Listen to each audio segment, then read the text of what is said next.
Hi guys. This week, there's going to be two Christmas stories that you're going to hear, and I have a very special guest. Are you ready? Brace yourselves.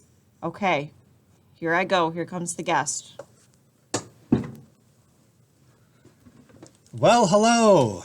I'm so excited that I actually get to read the story this year that I love reading this time of year, How Murray Saved Christmas.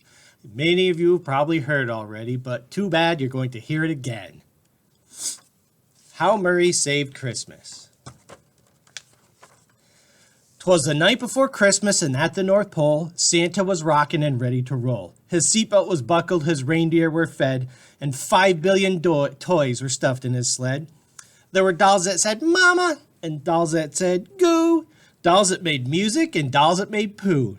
There was a doll that grew tall at the push of a button, and a doll, best of all, that didn't do nothing.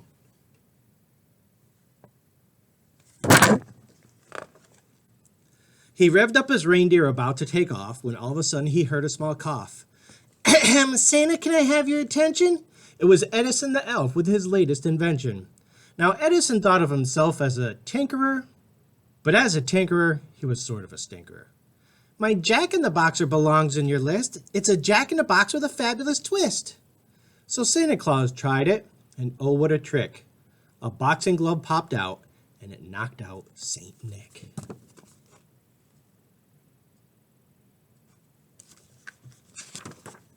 He wobbled, he bobbled, his face turned bright red. A lump like a sugar plum rose from his head. Santa, cried Eddie, but Santa said glibble, I'm perfectly flimble, and started to dribble. Ed dressed him in jammies and put him to bed, and worried just who would bring presents instead.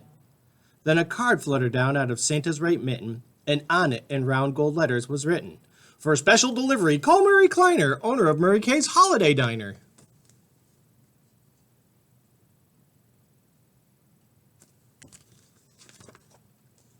Now Santa on all of the holiday bunch would come into Murray's for breakfast or lunch. You might see George Washington eating and drinking on President's Day with Abraham Lincoln. Cupid loved bagels, the groundhog the chili, the Thanksgiving turkey would stuff himself silly. And how, you might wonder, did Santa get fat? You can just thank Murray's chocolate chip cheesecake for that.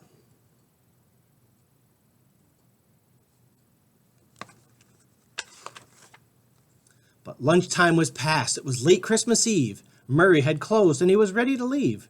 When Ed parked the sleigh and he hollered to Murray, I need a delivery. I'm in a big hurry. Murray said, I can make you whatever you fish, a nice piece of fish, or a spinach knish. But who are you, Shorty, and where's St. Nick? Edison sobbed, I made Santa Claus sick. And now I need you to deliver the toys to 200 countries to good girls and boys. Just put on this red suit and get in the sleigh. What are you, cuckoo? Cried Murray. No way.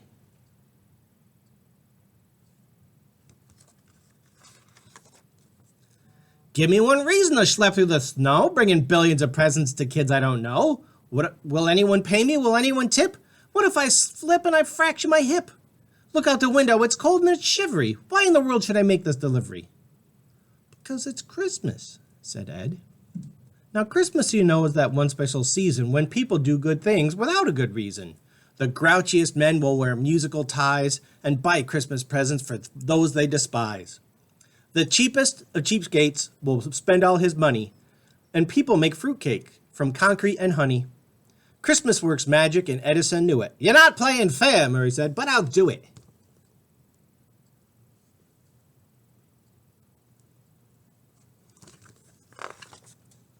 Murray put on the suit. The belly was baggy, the shoulders were saggy, and the bottom was draggy. I'm fat, Murray said, but it seems Santa's fatter. The caboose is quite loose, but I guess it won't matter. Then he hopped in the sleigh, which tore off like a comet, causing Murray to holler, Slow down or I'll vomit! I've got just one rule, but shorty, it's basic. If this sleigh goes too fast, I'm bound to get sleigh sick.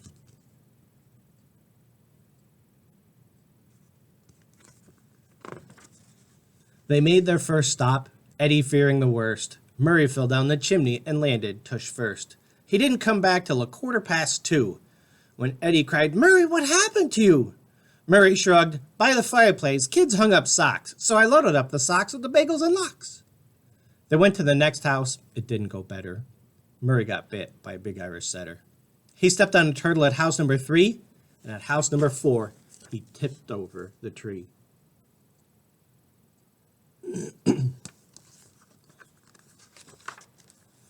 I'm old and I'm cold and this suit doesn't fit. If this next stop goes badly, said Murray, I quit. The elf couldn't blame him. Poor Murray had tried. You're going to do great, little Edison lied. Murray done down the chimney so hard, he landed with a thud that knocked the snow off the trees in the yard. He got to his feet with an oof and an oi, and he found himself facing a 6-year-old boy.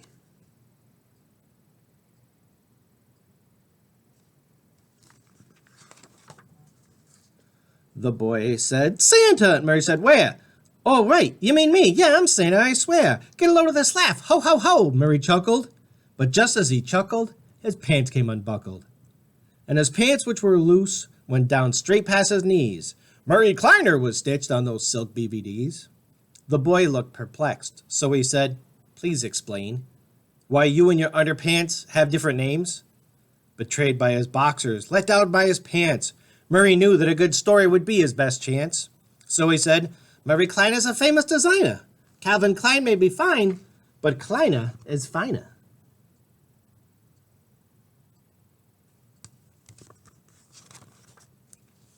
Are you sure you're Santa? You don't have a beard. Your suit's all baggy and you smell kind of weird. Well, I shaved off the beard, Mrs. Claus said it tickles, and I went on a diet of club soda and pickles. That should explain why I'm beardless and bellyless. The pickles would also account for the smelliness. So there, I've explained and I've made everything clear. And then the boy asked him, yeah, name your reindeer. Murray hemmed and he hawed, he did not know his stuff. So he huffed and he puffed and proceeded to bluff. Well, there's Dumbo and Jumbo and Mason and Dixon, Cosmo and Kramer and Richard M. Nixon. Murray looked at him hopefully. How did I do? You're a fake, the boy cried, and I guess Santa is too.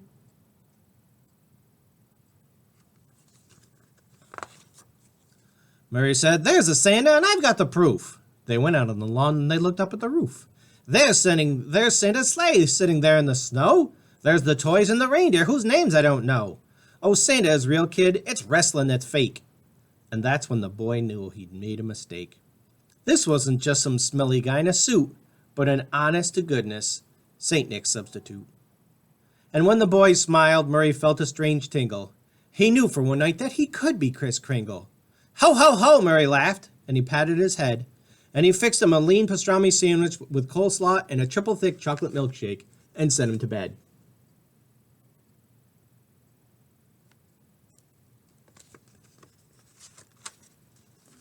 Then Edison asked if he still felt like quitting. Quitting? Cried Murray. You've got to be kidding. Enough of that talk. We've got toys to deliver. We can't sit around like 2 lumps of chopped liver. From Nome down to Rome, from Omsk to Atlanta, they handed out presents more quickly than Santa. You did a great job, Edison said, and he smiled. Tonight you brought presents to every good child. Let's not stop, Murray said. We have time, we have toys. Why can't we bring them to the bad girls and boys?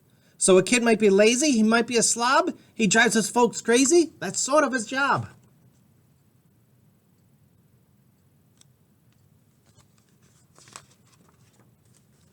Ed heard what he said and he couldn't resist. They brought toys to the naughty, a very long list. A toboggan for Ogden, who played sick from school, and drove his dad's Pontiac into the pool. For Brooke, a good book, since she broke the TV, VCR, PC, and every CD. And a jet plane for Dwayne, a mischievous fellow, who filled the girls' toilets with blueberry jello. Murray brought presents to the all-not-so-good kids, the rude and the crude and the misunderstood kids. And people said Christmas was never so pleasant as the year when all of the world got a present.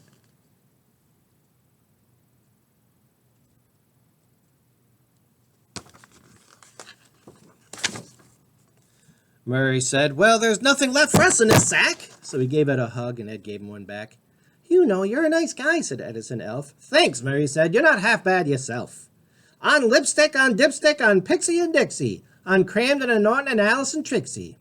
And Edison said as they rode out of sight, Merry Christmas to all, and to all a good night.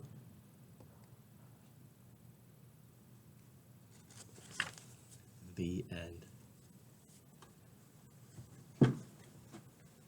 Thanks, Mr. Anderson. Sure. I hope you guys like that. Merry Christmas, guys.